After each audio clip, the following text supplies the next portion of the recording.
Hacer música bonita no es suficiente para que esté en un videojuego. No me malinterpretes, ahora te lo explico. Cuando uno empieza en la música, normalmente uno, por lo general, suele ser adolescente, o fue mi caso, miras a tus artistas favoritos, quieres aprender a tocar un instrumento, quieres tener una banda de rock, luego pasan los años, adquieres técnica. En el caso de los que se quieren dedicar a la composición, pues primero que aprenden progresiones básicas, de repente si es que eres académico o autodidacta, vas complementando ya con distintas progresiones, orquestación, diferentes patrones rítmicos, etc. De esa manera tu composición se va haciendo cada vez más rica. Llega un punto donde muchos decidimos entrar a la parte de la producción, es decir, utilizar un DAW, que puede ser un Pro Tools, Logic, Cubase, da igual el que elijas, y en ese entorno comenzamos a aprender sus herramientas, cómo funcionan las ecualizaciones, compresores, reverbs, todos los efectos, cómo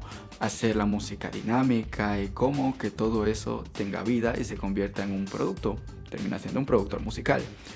Cada quien se especializa, unos en mixing, otros en mastering, otros saben un poco de todo, otros son literalmente en la parte de productor o de beatmaker. Llega un punto donde decides entrar al mundo de los videojuegos. Un día estás tirado en el sofá jugando tu videojuego favorito y dices, esto que escucho aquí yo también lo pudiera hacer.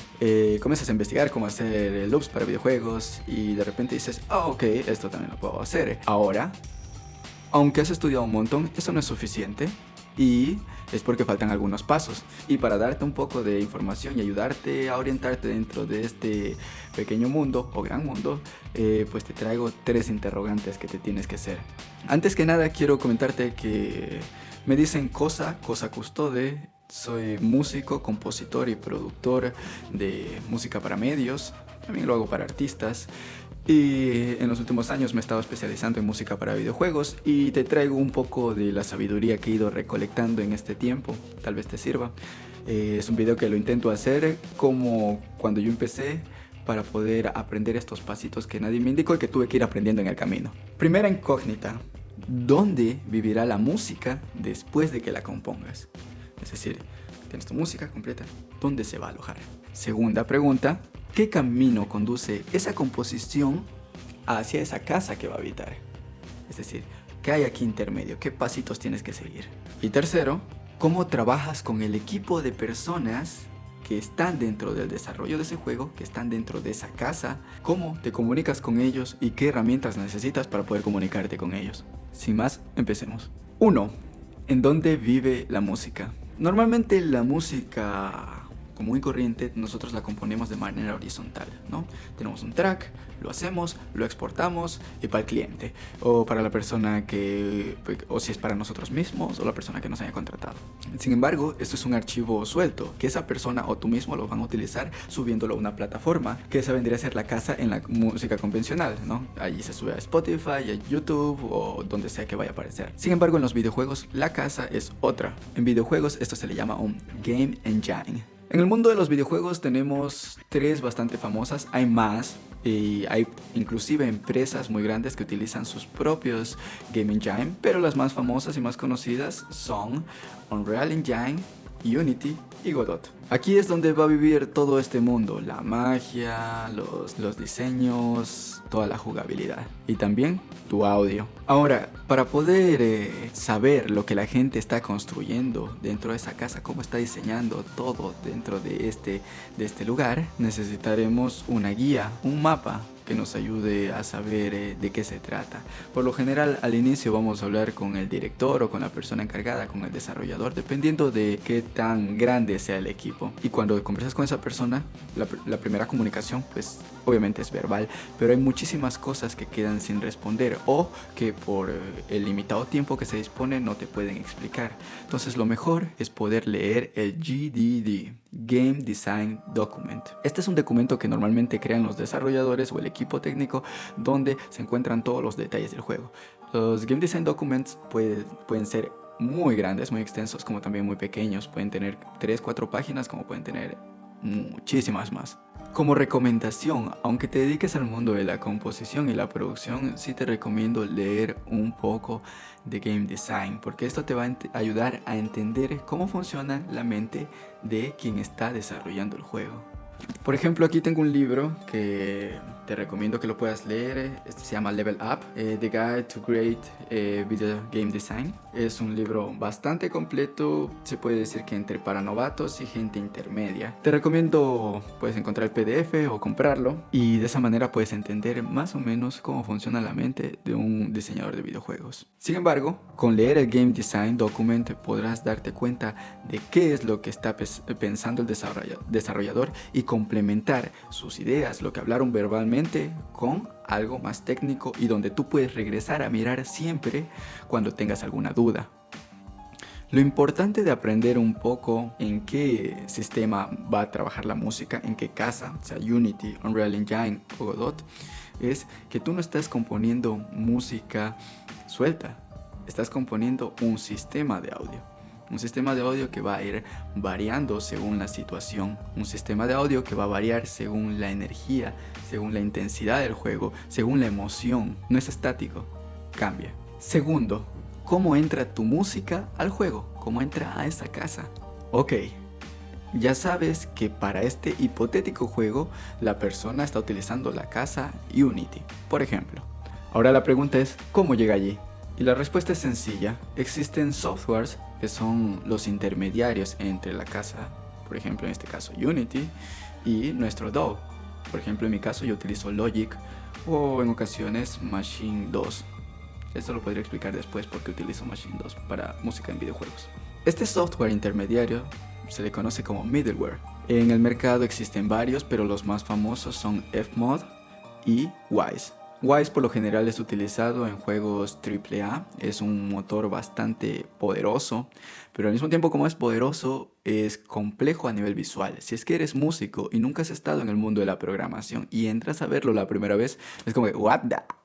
Es como ver un poco chino, pero bueno, si es que en cambio si es que utilizas Fmod es bastante amigable para alguien que viene desde el audio como tal. Es muy similar a un DAW. Yo recomendaría de que puedes empezar por conocer Fmod y entender cómo es la lógica del audio interactivo, del audio adaptativo, y después cuando tengas ya un cierto sentido de la lógica del trabajo dentro de Fmod, luego pensar audio adaptativo en un formato o digamos en un middleware como Wwise va a ser mucho más sencillo.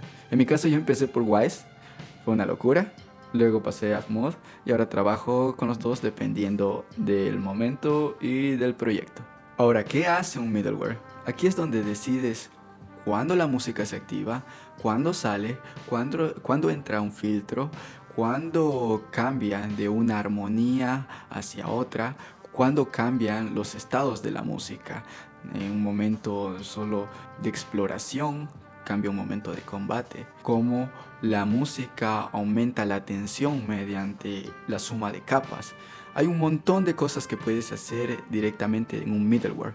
Por lo tanto, conocer el middleware es muy importante porque la composición no la empiezas solo en Logic o en Cubase.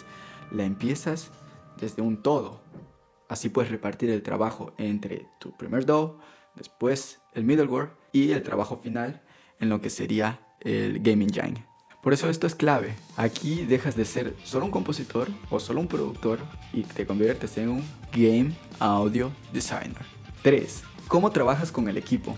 Y ahora viene la parte que sorprende a mucha gente o que toma un poco desprevenido a muchos novatos. Ok, comienzas a trabajar con gente que no te va a hablar o que te va a explicar el sonido de la música como ellos lo entienden, más no como alguien que lo estudió o que está metido dentro de la música. Estamos hablando de gente que escribe código, de gente que también es artista, que dibuja, que pinta, que es artista de otra manera. Y por lo tanto la comunicación es un poco distinta. Trabajas con programadores, game designers, artistas. Y bueno, pues aquí entra un concepto bastante importante que tienes que saber, o un programa bastante importante. El concepto es JIT. Ok, ¿qué es un JIT? JIT es básicamente un sistema para trabajar en equipo sin romper el proyecto. Vamos a ponerlo un poco más en contexto. Haces la música, muy divertido, exportas tu track y le dices al desarrollador, hey, te envié el loop. Le envías, ok, lo voy a poner. Lo pones una vez, no funcionó, tengo que cambiarlo. Le vas a pedir de nuevo y va a ser como que el desarrollador va a estar muy ocupado trabajando. Y si es que es un equipo más grande, olvídate. Entonces, ese cambio entre tengo que mejorar algo, no puede haber, es una comunicación bastante torpe. Entonces, lo que se utiliza es un sistema de versiones. Imagínate que estás trabajando con un equipo de personas. Tú desde tu estudio haces la música, otra persona desde su oficina, su casa, desde donde sea, hace un código. Esa persona puede estar viviendo en Francia, Perú, Canadá, donde sea. Otra persona hace el arte. Esto puede pasar con proyectos que están dentro de la misma ciudad, como pueden estar trabajando da igual dónde. El punto es de que cada uno hace su parte y lo sube al proyecto y se puede ver quién hizo qué parte y todo se junta en un proyecto final. Todo eso pasa al mismo tiempo y la gente puede ver cuáles son tus actualizaciones y tú ver el juego cómo se sigue desarrollando. Existen varios Git, está GitHub, GitLab, todos funcionan de la misma manera. Instalas el programa, te pasan el repositorio, lo clonas y después de eso subes y pusheas tus cambios. Si es que quieres un poco más de información sobre cómo hacer el Git, configurar todo esto, pudiera hacer otro video sobre ese tema. A la final lo que va a pasar es de que tú vas a subir tus audios con tu configuración que estará hecha en Fmod y todo eso después de hacerse un build, que es como un paquete de toda tu configuración, lo va a implementar el desarrollador del juego. Entonces, para poder comunicarte con cada desarrollador, te recomiendo un poco eso, saber cómo se estructura un juego y qué herramientas vas a necesitar. Tengo otro libro por acá que lo puedes encontrar también, yo lo pedí en Amazon, se llama Composer's Guide to Game Music de Winifred Phillips. Este es un libro creo que bastante para alguien que está empezando, es bastante bueno, lo recomiendo y vas a encontrar conceptos desde la parte netamente musical hasta cómo ya entras a trabajar con la gente, los desarrolladores. Este otro más para game design, para que puedas hablar el mismo idioma de cómo hablan los desarrolladores. Y bueno, pues, sin más ni más, con estas tres cositas que en realidad no se habla, creo que vas a tener un panorama más claro cuando tengas tus loops de cómo se van a implementar en el juego. Espero que hayan disfrutado de este video. Si necesitan un poco más de información sobre el tema, voy a estar haciendo más videos regularmente explicando estos detalles que no se explican fácilmente y que hay que estarlos buscando parte por parte, y quiero hacer como estos compilados que a mí me hubiese gustado aprender más rápido y más sencillo al inicio. Sin más ni más, si te gustó esto, pues suscríbete, un like, si no, da igual. Lo importante es aprender y un poco compartir el conocimiento. Te mando un abrazo, buena energía y nos vemos en la siguiente. Chao.